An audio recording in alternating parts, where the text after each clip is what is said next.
복된 아침 또 하나님께 예배하기 원합니다. 나같이 묵도하면서 하나님께 토요일 아침 예배 드리도록 하겠습니다.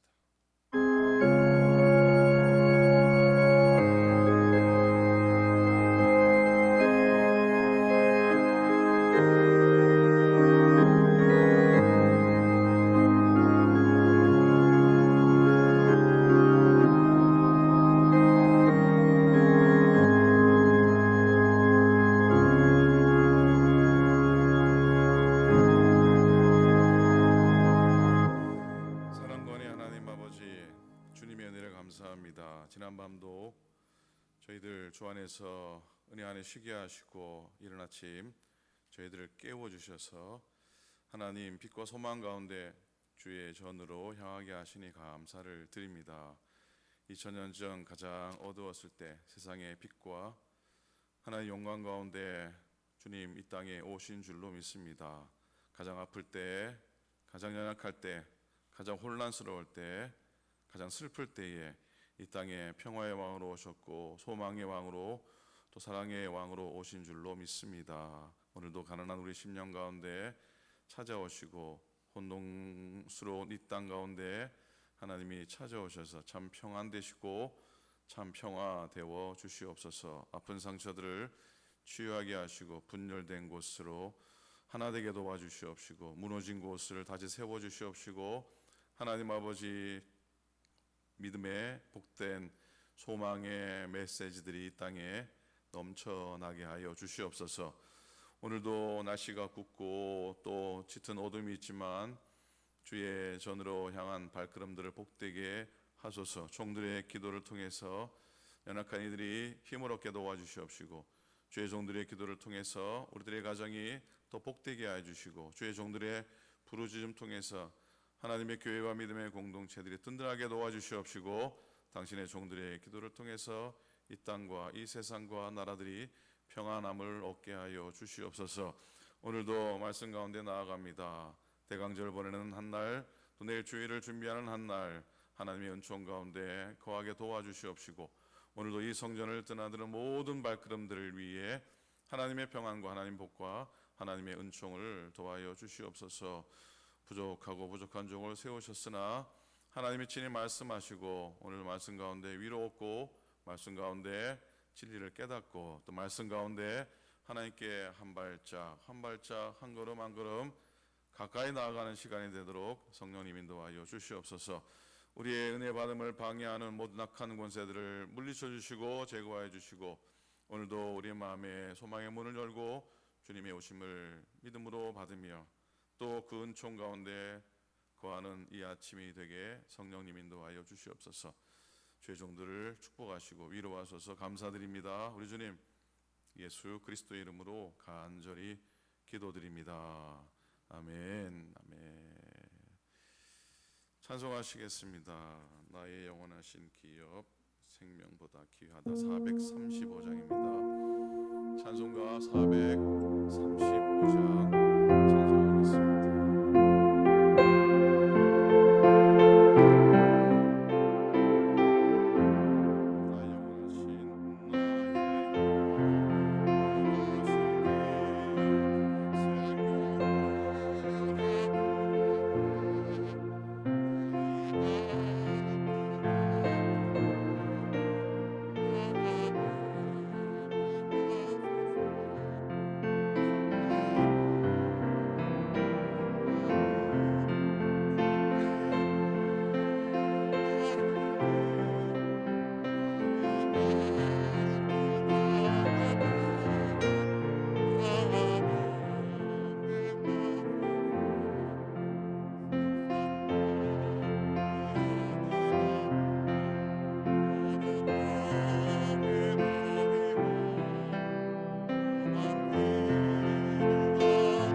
말씀 봅니다. 누가복음 14장입니다.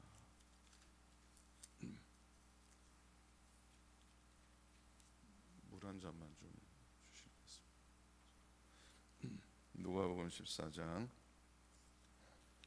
15절부터 23절까지입니다. 누가복음 14장 15절부터 120페이지 신약성경 120페이지 누가복음 14장 15절부터 23절까지입니다. 한 절씩 교독하면서 말씀 읽겠습니다. 함께 먹는 사람 중에 하나가 이 말을 듣고 이르되 무릇 하나님의 나라에서 떡을 먹는 자는 복되도다 하니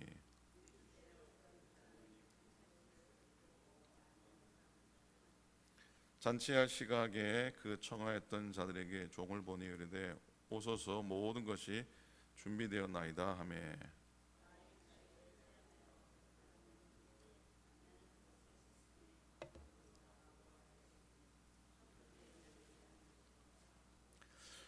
또 한 사람은 이르되 나는 소 5겨리를 샀음에 시험하러 가니 청컨대 나를 양해하도록 하라 하고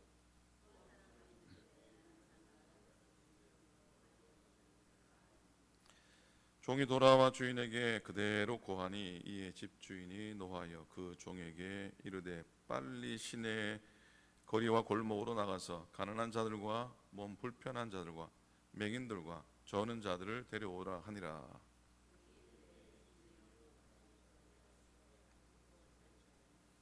함께 읽겠습니다.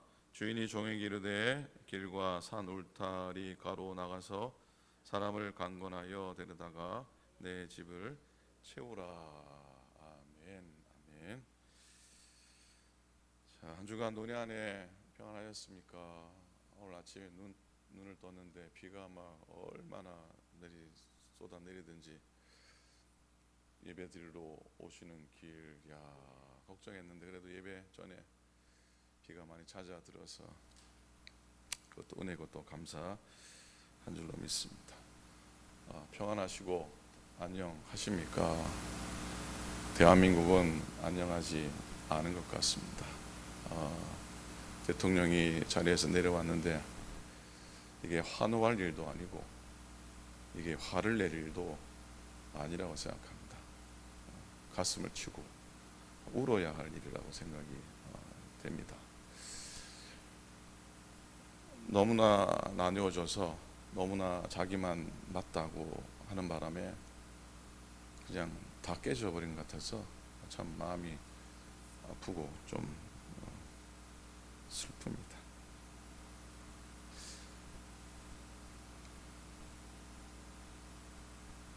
하나님이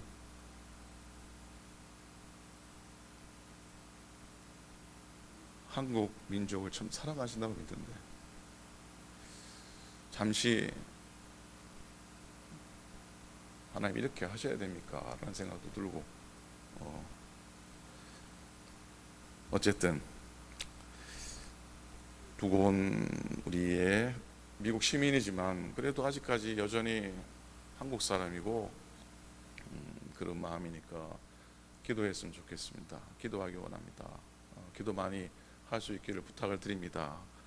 이제부터 너무 정치 색이 짙은 유튜브 영상 절제하고 연말 주님 오실 날 또 기다리면서 말씀 묵상하고 또 찬송 가운데 머물고 그렇게 하기를 또 소원합니다. 하나님께서 또 반드시 또 이렇게 세워주시고 또 복되게 또 만들어 주실 줄로 믿습니다. 주님이 이 땅에 오셨을 때 가장 캄캄하고 가장 어두울 때 주님이 오셨으니까 그거 한번 다시 경험하라고 이 어려움을 우리 민족에게 주신 것 같습니다. 기도의 시간이 됐으면 좋겠습니다. 자, 누가복음 말씀 묵상해 갑니다. 지난주 수요일은 11장 말씀 묵상했고 오늘은 14장을 묵상하는 날입니다. 내일 주일은 11장과 오늘 묵상하고 남은 짜투리 말씀, 부스러기 말씀을 내일은 좀 전하려고 합니다. 자, 오늘은 너무 잘하는 이야기입니다. 오늘 말씀의 제목을 어떻게 지을까 여러 가지로 고민을 했지만 별다른 제목이 나오지 않더라고요. 생명의 잔치에 응하라 한번 제목을 적어보았습니다. 여러분, 유대인들은요, 메시아가 오시면은 아주 큰 잔치를 베푸실 것이라 하나님의 나라의 잔치에 대한 소망이 있었어요. 메시아가 오시면은 큰 잔치를 베푸실 것이란 그런 약속과 소망을 갖고 있었어요. 오늘 읽은 15절에도 함께 먹는 사람 중에 하나가 이 말을 듣고 이르되 무릇 하나님의 나라에서 떡을 먹는 자는 복되도다 그랬어요. 자, 예수님이 공생의 기간 동안 어찌 보면 잔치의 즐거움이나 먹고 마시는 기쁨을 마다하신 분이 아니라고 저는 믿습니다. 모든 잔치에 쫓아다니셨고 먹는 것도 즐겨하셨고 심지어 잔치에 포도주가 떨어지니까 포도주를 만들어서 흥이 끊어지지 않게 하실 정도로 그렇게 먹고 나눔의 자리를 즐겨하셨던 분이라고 저는 생각합니다. 사실 예수님 뿐이겠습니까? 먹고 마시고 나누는 자리를 싫어할 사람은 별로 없을 겁니다. 그렇게 잔치에 초청받은 사람들, 초대하는 사람이나 초청받은 사람들은 다 행복한 사람들입니다.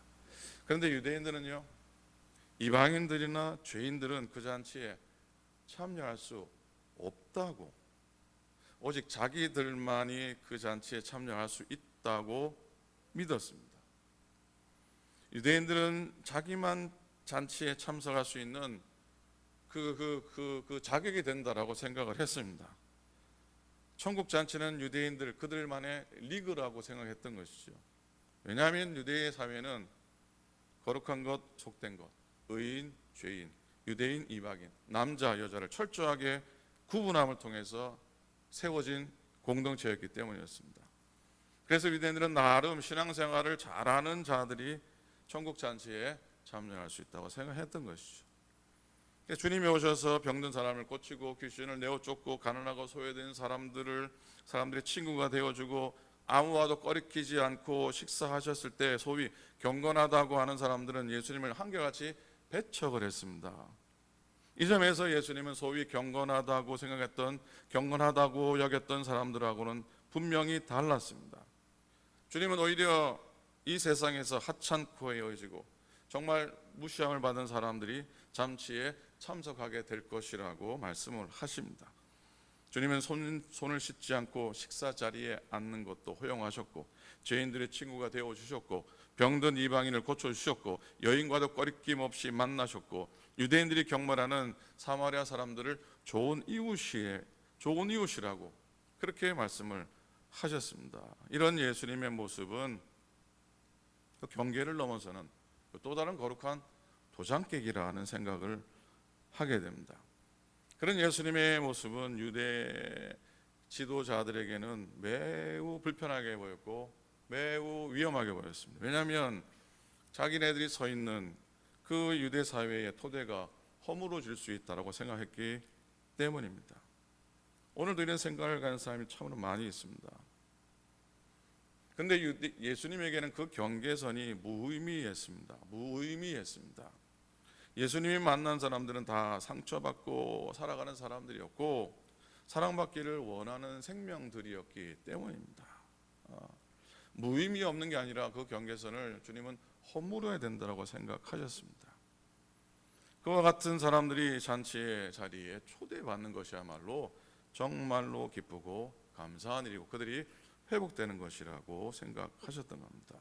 오늘의 비유에서 예수님은 하나님의 나라를 성대한 잔치 자리에 비유하고 계셨습니다. 어떤 자리에 비유하셨다고요? 잔치 자리에.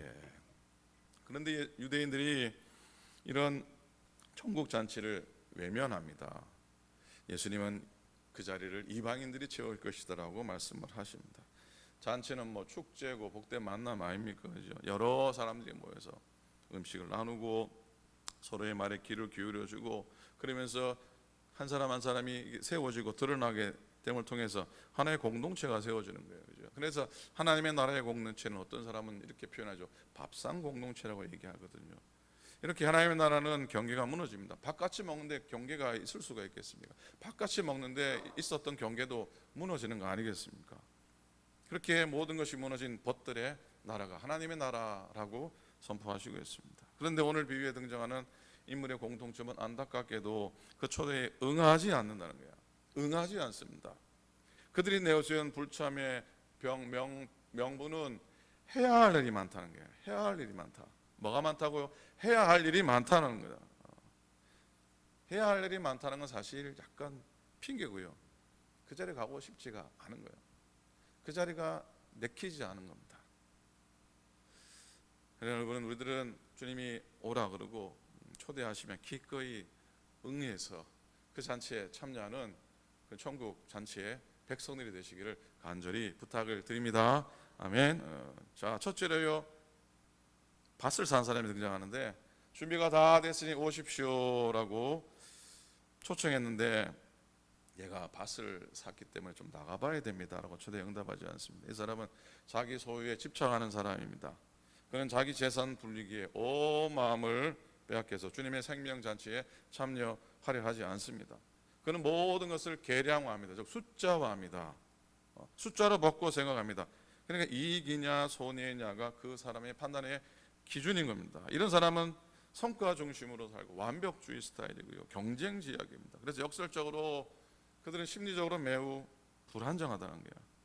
이런 사람은 신앙조차도 어떤 이익이 있는지 먼저 계산을 해봅니다.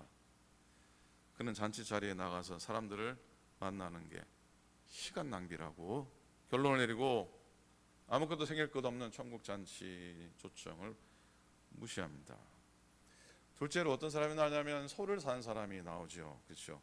내가 겨릿소 5쌍을 샀으니, 겨릿소 5쌍은 몇 마리냐면 10마리입니다. 여러분, 소 10마리면은 값이 적습니까? 큽니까? 상당히, 그래도 소 10마리면은 상당히 부자라고 생각해 볼 수 있습니다. 그 소 5개를 샀는데 시험을 해보러 가야 되겠다라고 초청에 응하지 않습니다. 이 사람은 인생의 의미가 일에 있다고 생각하는 사람입니다. 끊임없이 일을 만들어냅니다. 이 사람에게 최대의 악덕은 게으름입니다. 게으름. 이런 사람은 강한 성취욕도 있고 끊임없이 자기를 개발하고 또 세상에서 또 기여하는 열망이 있긴 하지만 그들은 가족이나 또 여가나 건강이나 이런 것에 소홀합니다. 여러분, 성취나 개발이나 기여보다 가족, 여가나 건강이나 우리의 내면을 돌보는 게 훨씬 더 중요하지, 아니 더 진짜로 중요하지 않습니까? 근데 그걸 소홀히 여깁니다. 결국은 불안하고 번아웃되고 건강의 문제도 낳고 은퇴 후에 삶의 방향도 잃어버리게 됩니다. 소 10마리에 매여 있었던 이 사람은 다른 사람과 어울려서 괜히 노닥거리는 사람들을 이해하지 못했습니다.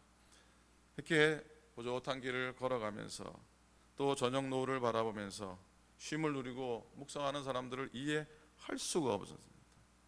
그는 스스로 부과한 일을 처리하느라 생명의 잔치에 나오라는 하나님의 초청을 외면해버리고 맙니다. 외면합니다. 세 번째 사람은 내가 장가를 들었는데 아내를 맞이했는데 내가 어찌 그런 잔치에 갈 수 있겠소, 핑계를 댑니다. 첫 번째, 두 번째, 세 번째 핑계 중에 가장 합당한 핑계입니다. 왜냐하면 구약 신명기 법전에 보면은 이런 규례가 있기 때문입니다. 신명기 24장 5절에 보면 아내를 맞은 새 신랑은 군대를 보내서는 안 되고 어떤 의미도 그에게 지어서는 안 됩니다. 그러나 한 해 동안 자유롭게 집에 있으면서 결혼한 아내를 기쁘게 해 주어야 합니다. 신명기 법전이 분명히 제시하고 있는 게. 근데 조금만 더 생각해 보면 이런 생각을 해봅니다. 아니, 하나님께서 행복한 가정이라는 그 가정을 선물로 주셨는데요. 진짜로 행복한 행복으로 하나님이 초청하실 때 하나님이 복으로 주신 그 행복한 가정을 지키는 게 먼저라고 핑계를 삼고 그 자리에 못 나갑니다라고 하는, 이건 앞의 경우도 마찬가지로 생각합니다. 하나님께서 밭이라는 축복을 주셨고 5 교리의 소라는 선물을 주셨는데, 정작 진짜 축복과 선물을 주겠다고 오라 그럴 때 밭을 지키느라 못 갑니다, 소를 관리하느라 못 갑니다 라고 하는 어리석은 모습과 같죠. 그겁니다. 물론 옛 신랑에는 새 신랑에게는 군 면제해 주는 규례가 있으니까 잔치 거절하는 건 뭐 충분히 이해가 될 만합니다. 근데 이게 뭐 이해하시고 아니 이해하고의 차원입니까? 주님의 초청은 뭐 율법 조항에 대한 해석과 적용의 문제입니까? 그게 아니잖아요. 주님의 초청은 영생의 문제고 구원의 문제고 참 축복의 문제 아닙니까? 여러분, 오늘 등장하는 본문에 등장하는 이 3명의 사람들처럼 우리들이 하나님의 잔치에 응하지 못할 정도로 소중한 일들이 너무나 많다고 한다면 우리는 하나님 나라에 하나도 참여하지 못하고 말 겁니다. 자기가 하는 일이 너무나 중요하다고 생각하는 사람은 한결같이 하나님의 자리에 참여하지 못합니다. 기회가 없는 게 아닙니다. 핑계가 있는 겁니다.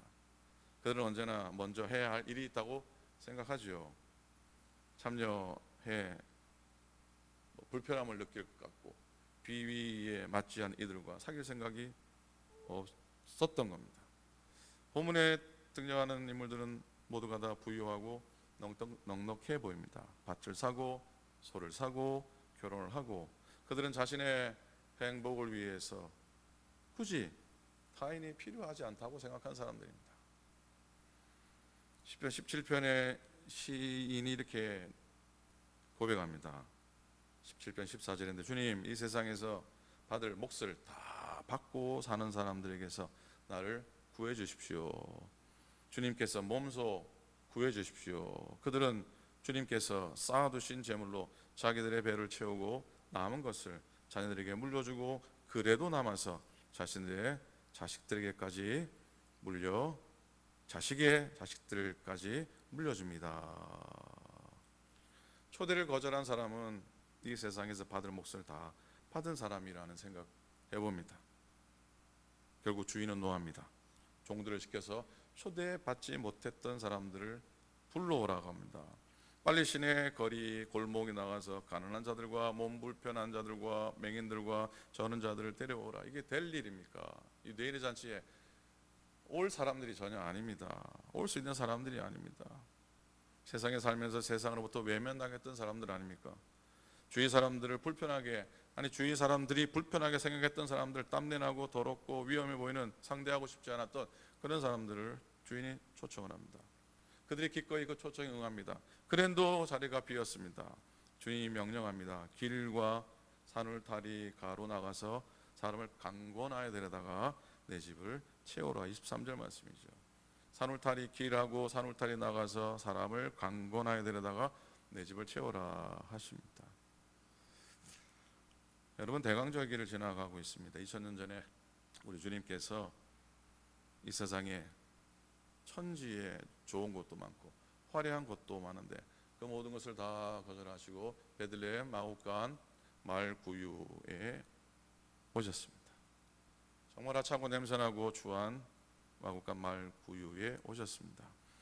그리고 비록 마구간의 잔치였지만 역사상 가장 놀라운 생명의 잔치에 초대받은 사람들, 그 잔치에 초대받은 사람들은 세상 어디에서도 초대받지 못했던, 아니 초대받을 수 없었던 들판의 목자들이었고 들판의 양치기들이었습니다. 작년 성지순례 때에 베들레헴 목자들의 들판 교회를 방문을 했었습니다. 아름답게, 정말 아름답게 지은 기념교회에서 가보신 분 계실 겁니다. 고요한 밤 거룩한 밤, 한여름인데 고요한 밤 거룩한 밤 부르면서 서로 감동했습니다. 그런데요, 늘 말씀드리지만 성교순례에 진짜 은혜가 있는 것은 화려한 기념교회가 아니고요, 대부분 다 지하에 있는 보잘것없고 초라하고 냄새나고 어둡고 캄캄한 곳이라는 겁니다. 역시 진짜 아기 예수님의 탄생 기쁜 소식이 전해진 것은, 그렇게 목자가 초대받았던 것은 그 옆에 외딴 지은 곳에 자그마한 화려하지도 않고 아무런 장식도 없는 지하의 동굴이었던 겁니다. 그 동굴 입구에서 내려다 보이는 넓은 들판이 하나 있습니다. 그 들판은 아주 옛날에 다윗의 증조모 루시 이삭을 줍던 곳이었습니다. 즉 보아스를 만났던 밭이었던 겁니다. 세상에서 무시받고 구원의 대상에 전혀 들지 못했던 이방인, 그것도 이방 여인이 그 루시, 그리스도의 조상이 되는 은혜를 입었던 그곳에서 초락이 그지없던 목자들이 성탄의 잔치에 초대를 받았던 겁니다. 여러분, 오늘도 주님은 부족하고 참으로 모자란 우리들을 당신의 잔치로 부르시는 줄로 믿습니다. 거절하지 말고 기쁨으로 잔치에 참여해서 하늘의 기쁨을 누리시면 참 좋겠습니다.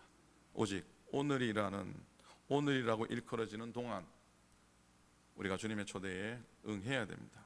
그리고 하나님의 비상소집에 응할 때에 또 하나님의 나라를 맛보게 될 줄로 믿습니다. 우리가 교회 안에 머물러 있다고 해서 하나님의 잔치에 참여하는 것은 아닙니다. 주님의 초대에 응하는 사람이라야 하나님의 기쁨을 맛볼 수가 있는 줄로 믿습니다. 그 초대는 매일 옵니다. 매 순간 옵니다. 생명의 주인 되신 하나님이 나와 함께 즐거워하자, 나와 함께 즐거워하자, 나와 함께 잔치하자, 우리를 부르고 계시는 줄로 믿습니다. 우리의 인생이 그런 잔치가 되었으면 좋겠습니다. 세상에 뭐 별 난리가 치고 요동이 쳐도 비바람이 치고 나라가 흔들려도 나와 함께 즐거워하자, 나와 함께 잔치하자, 나와 함께 밥이나 먹자, 그렇게 부르시는 그 초청에 나아가서 우리들의 삶이, 여러분의 삶이 생명의 축제가 되는 그런 매일매일 되시기를 우리 주님의 이름으로 간절히 축원을 드립니다. 아멘. 아멘. 기도했습니다.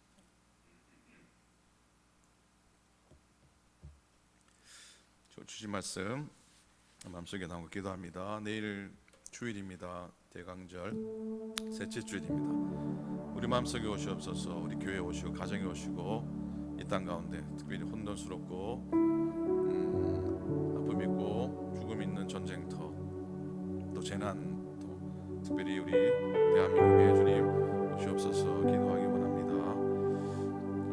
그리고 아프신 분들을 위해서 기도합니다. 잭 루이스를 비롯해서 조혜옥 권사님 특별히 위해서 기도해 주시고 조영경 권사님도 교회 오고 싶은데 아프신 분 많이 계시잖아요. 우리 위해서 기도해 주시기를 바랍니다. 오늘 한국학교가 방학을 합니다. 우리 안에 10년들 성전의 틀을, 성전의 문을 넘나들면서 하나님이 어린이들 마음속에 들어가시고 또 하나님의 생명으로 복되게 자라게 하소서. 기도해 주시고 수고하신 선생님을 위해서도 기도해 주셨으면 좋겠습니다. 오늘도 은혜롭게 하루 지내고 세상이 시끄럽지만 주의 말씀 가운데 은혜 찬송 가운데 구하는 매일매일 되게 해달라고 한번 기도하면서 오늘 통성으로 기도했으면 좋겠습니다. 다 같이 기도하시겠습니다. 하나님 아버지,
주님의 은혜의 잔치, 소망의 잔치, 복된 잔치에 초청할 때 믿음으로 기꺼이 나아가 그 자리에서 하나님의 은혜를 누리고 기쁨을 누리기 원하는 당신의 모든 종들 머리 위에, 아픔이 있는 우리의 조국 대한민국 위에, 이 땅에 고통당하고 아픔당하는 아버지 하나님 백성들 위에, 오늘도 이 아침에 믿음으로 주의 성전을 지키는 복된 주의 백성들 위에 이제로부터 영원토록 함께와 합시기를 간절히 축원하옵나이다.